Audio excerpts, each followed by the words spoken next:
Another day, another rant. You know, I figured because my last rant went pretty successfully, my shit list rant, so I figured why not make them a mainstay here on this channel.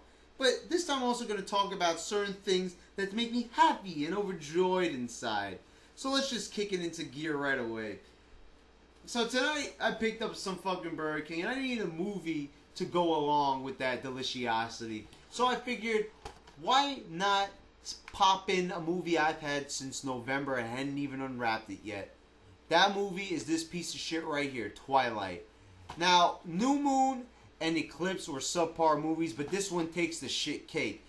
This one, I was warned about, is the worst entry in the series. Now, this explains everything. The origin, you know, of the romance between Edward and Bella. And I have to say, as I stated in my Eclipse review, it is the worst romance I've ever seen. Horrible dialogue. It is 2 hours of complete boredom. There is no emotion at all in the acting. Kristen Stewart sucks.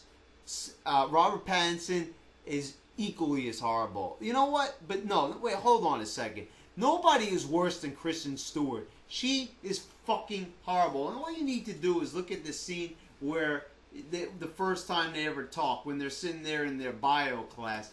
That is just the shittiest scene I've ever seen probably in a movie. I mean, the acting is so horrible. I mean, her reactions are retarded. It's just a really bad movie. It's just a fad, and not even a good fad like Warheads or Pokemon back when I was a kid.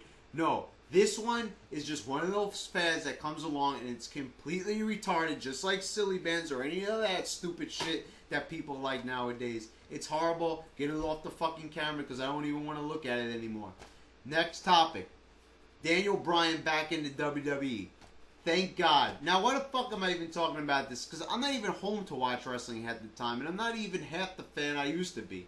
But Daniel Bryan, who is Bryan Danielson. See, I don't even understand this stupid shit.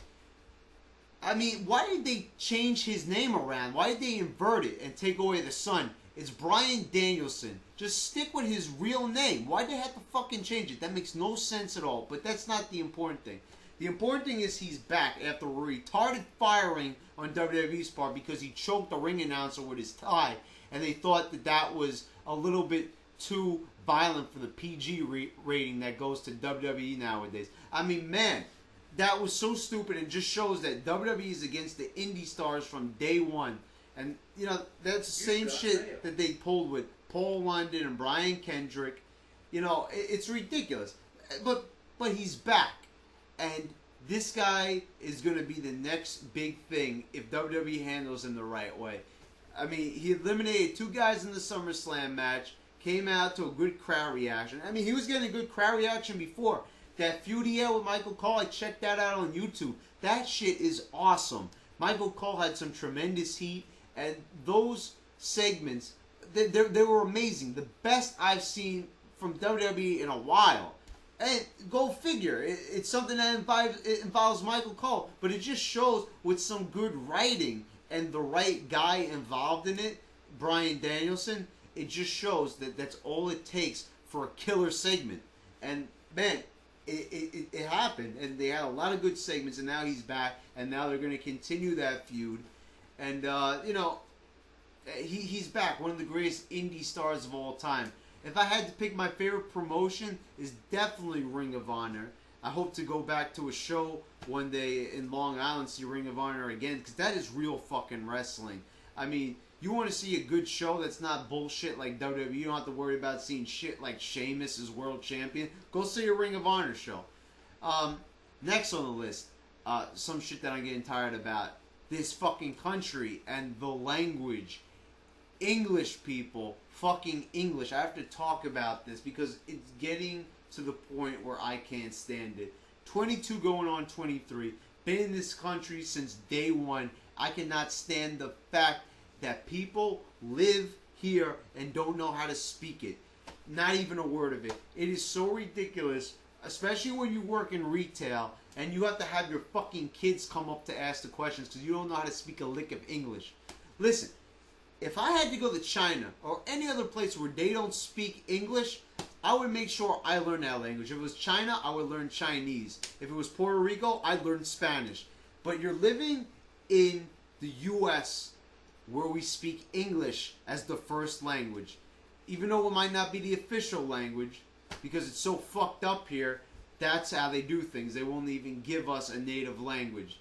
So go figure. But anyway, if you're going to be here, fuck that shit. English is the official language, whether it's official or not in Congress.